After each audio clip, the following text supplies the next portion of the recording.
Guys, welcome back to the coffee bar. This is my first sip and review for 2022, and we are going to be reviewing Five Cream, as my homie from 3C Films calls it, or Scream 5, or just plain Scream. You know how they do the what we call, and even in this movie, called requels or pre-boots or any of those terms. I'm not exactly sure what we refer to them at this point, but us moviegoers, I think everybody that is a fan of Scream will enjoy this movie. It was definitely one of the better Scream movies, and I believe because of what it made and also what it's about, I believe it definitely gives grounds for another sequel. Hopefully, it keeps going on the uprise instead of going on the downslide like some movies. Talking about you, Fast and Furious.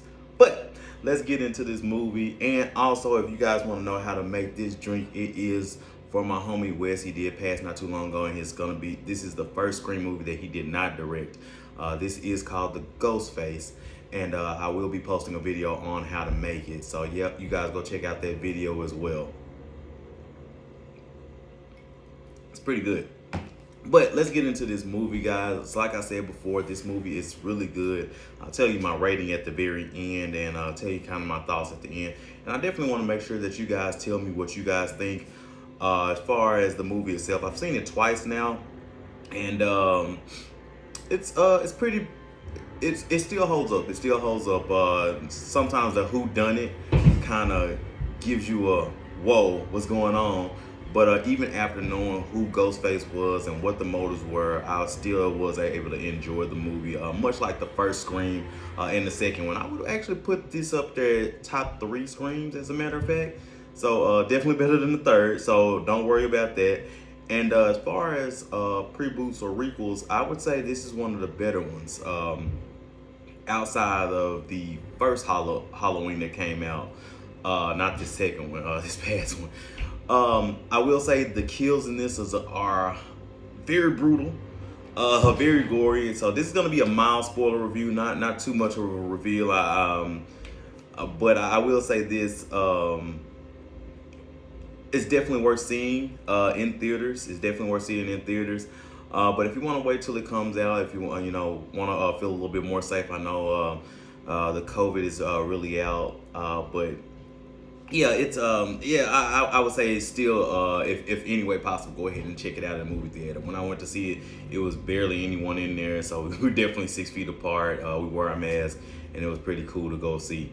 So like I said before, let's go ahead and jump into this movie, guys. I appreciate you all joining me. Right now, you do hear the theme for Ghostface for this movie. That's what's playing in the background here. Let me turn it down a little bit. But yeah, let's jump right in. So the opening scene was, like I said, this movie is brutal. We actually get Jenny Ortega's Tara actually being attacked by Ghostface. That's the opening scene. And you got Roger L. Smith, I believe his name is, the voice of Ghostface. Has been the voice of Ghostface the whole series. And man, when I tell you he is, this time around, he's, kind of friendly, kind of talking to her, much like in the first Scream movie when he was talking to Drew Barrymore. But he's just like really friendly, acting like he goes to a group with her mom and all of this stuff. And man, it turns dark really quick. And when she actually gets attacked by Ghostface, it is, when I say brutal, it's brutal. Like, you get the multiple stabs, one right through the hand, which I know we kind of seen that in Scream 4, where she tries to stop the knife and it goes right through her hand. We get to see that, and then he like stomps her leg and breaks her leg, and you get to see the break. And like I said, it's a brutal attack. And this is one of the first movies, if I'm not mistaken, this is one of the first Screams where the opening scene, like I said, well, maybe full spoiler. So if you don't want to know what's going on in the movie, go ahead and click off now. But yeah, this is the first opening scene, to my recollection, where the first person actually survives. So all this happens and she does survive, but it's all a trap to bring her sister back home. Her sister is Samantha, who I believe is going to be the main character here going forward. If they continue the series, which, like I said before, I believe they will. But Samantha, who we find out is Billy Loomis's daughter. So we haven't found out who their mom is, so don't be looking for that too much. But we haven't found out exactly who their mom was, which could play into future sequels. But in any case, we get introduced to her and Jack Quaid's Richie, and like I said, all of this is to actually lure her back home, which she does quote unquote fall for the trap. She goes back to visit her sister, and she visits her in the hospital, and she hasn't spoken to her in years. I want to say it was like 5 years or whatnot. And moving forward, she drops the bomb on her sister that she found out that she's Billy Loomis's daughter, and her sister's like, I don't want to hear this. You come and see me after 5 years, and this is what you drop on me. Like, you could have told me what's going on. And we find out that Samantha actually left because she felt like she broke up their family. She told her mom, "Hey, I found your diary. I found that I'm Billy's daughter and not my dad, whoever her dad is, or her dad up until that point was." And basically, she didn't know that her dad, or her, I guess, father figure, was standing behind her, and he left, and that's why their family broke up, and she felt like she was the reason, so she ended up leaving. So that's the basis and the backdrop, and of course, in most Scream movies, everything ties back to the past, and this is the past part. So we get that. We actually get a few family members, or excuse me, the group of friends or close knit friends is actually tied back to legacy characters or characters that have been in the past movies. So we get the twins, who I really like, Chad and Mindy, who are actually niece and nephew of Randy Meeks, and then the sister that was introduced there, I want to say in the third Scream movie. That those are her kids, and then we get Wes, who is the son of Judy, who was like the deputy, but now it's the sheriff of the town. We get Wes, and he has a big crush on Tara or whatnot. So and his name is Wes, and it's pretty cool because it's it's kind of a little bit of an honor or homage to Wes Craven, and he's just this cool kid. He's played by the guy from 13 Reasons Why. So it was pretty cool to see him in the movie. And this guy can't catch a break because he actually does, unfortunately, bite the dust. And we'll talk about that in a second.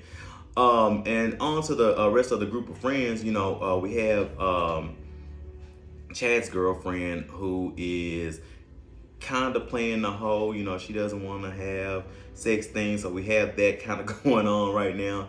And then also we have Stu Macher's, I want to say, nephew, and he's kind of like lurking around. He kind of seems like a little creep, and I feel like he was too much of a red herring because he was just like almost the obvious choice of who Ghostface was.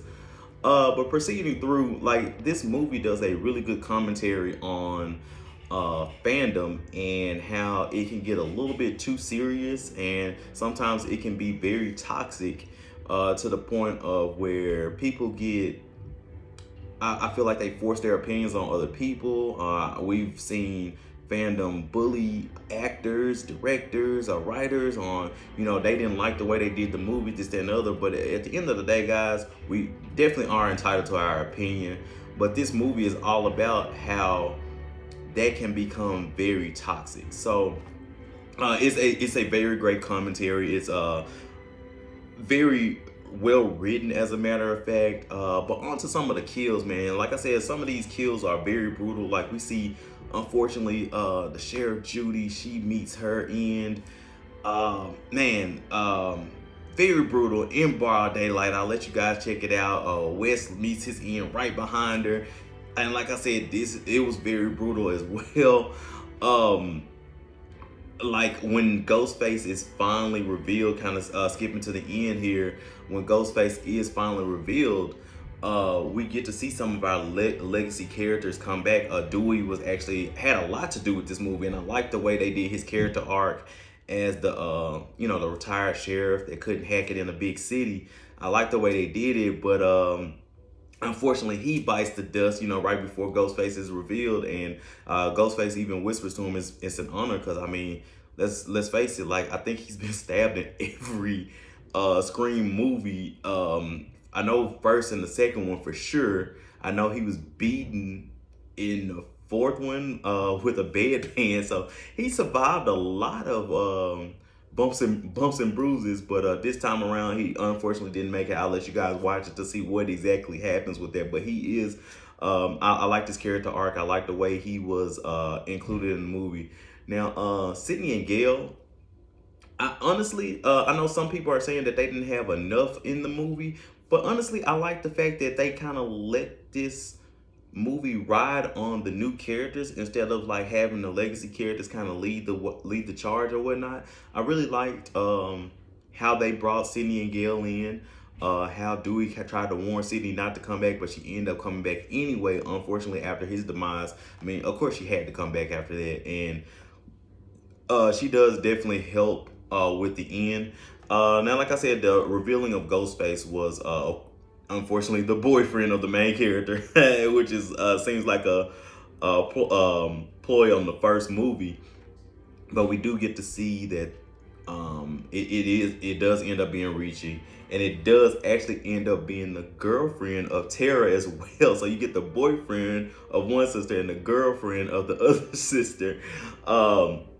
And like I said before, I like the reveal, and the reasoning behind it is that they were really fans of the in-movie stab, which is stab has been a pretty much a staple of Scream since the second movie. It's like it's the movie of the real life events of what happens in Scream. So it's the movie in the movie that they're all fans of, and they didn't like how stab was going off the rails, so they were gonna do a quote unquote requel and set it up, and hopefully, and they were hoping that the movie makers would make a better stab movie. So that was their reasoning, and I could see if people didn't like it, but me personally, I do like it because I am a fan of movies, and I am a person that goes in, and I go in with my critical mind sometimes a little bit too critical, but I go in and I have my thoughts on movies, and then I move forward. But it's a lot of people out here. If you've ever been on a Reddit or a Discord or any of those things, you can see that people get really angry and really in their feelings about movies, even on TikTok and YouTube and things like that. You hear these people like go into these rants, and they're so angry on camera about certain movies and what they hated about it, this, that, and the other. But like I said before, this movie definitely gets a thumbs up for me, two thumbs up as a matter of fact. And at the end of the day, I would say I would give this movie a 7.5 cups of coffee out of 10. Like I said before, it's definitely worth seeing in theaters. But if you want to be a little bit more safe, definitely wait till it comes out. But please watch this movie. It's a great addition to the Scream franchise. If I missed anything, guys, let me know. Like I said before, I definitely like the. I definitely liked a lot of things about this movie. Now, a few things I didn't like. Like I said, I love the kills. There is this one kill dealing with hand sanitizer. It leads up to a kill anyway.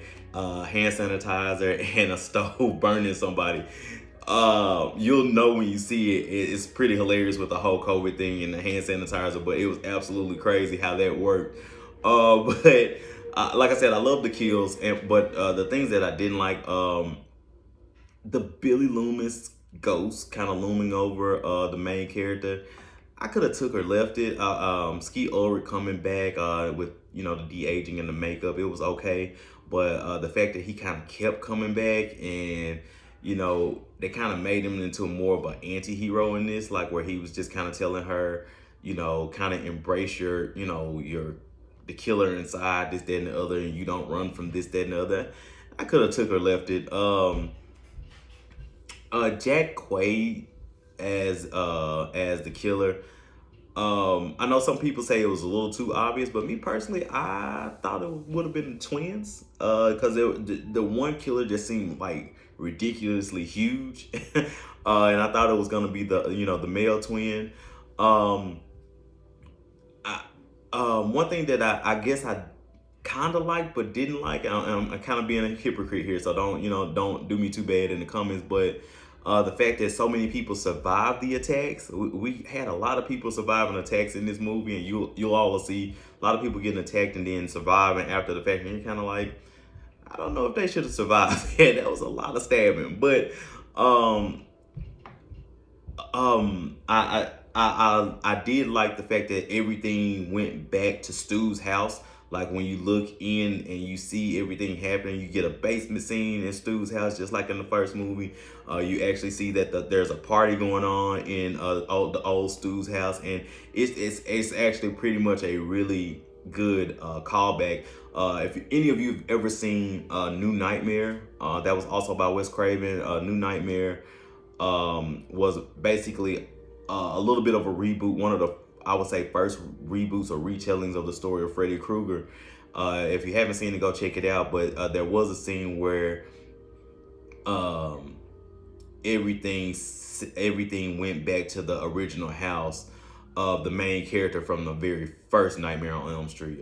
So that was a pretty cool kind of connection. I felt like I like that Easter egg, and they even showed it's almost the same scene where you see the main character looking out and the camera zooming out and showing the same house and all of that. And I would only imagine the thoughts and the memories that she had when she kind of looks out. But like I said, another thing that I didn't like the way that I didn't like that Wes's character died. I'm sorry. I like I liked his character a lot, and I think he probably had a little bit more to give than some of the other characters that did survive. Um, the gunshot to the head of one of the characters that actually died, it was Chad's girlfriend. I didn't like that for a Scream movie as an actual kill. It was surprising. But I didn't like that. I wish it would have been another, the stabbing. Just stick with the stabbings. I kind of like that a little bit better.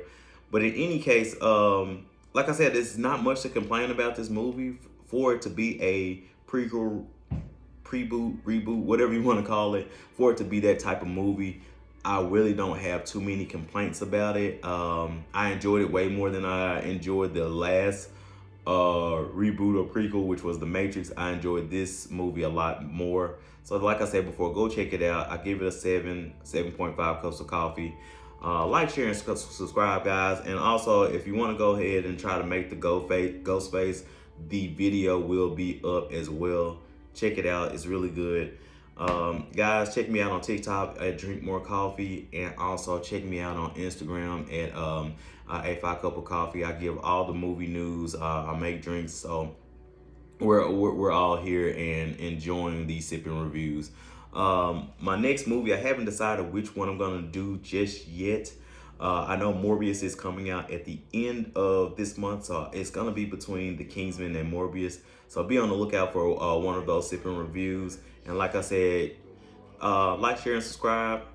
Take care of yourself. Love you guys. We're out.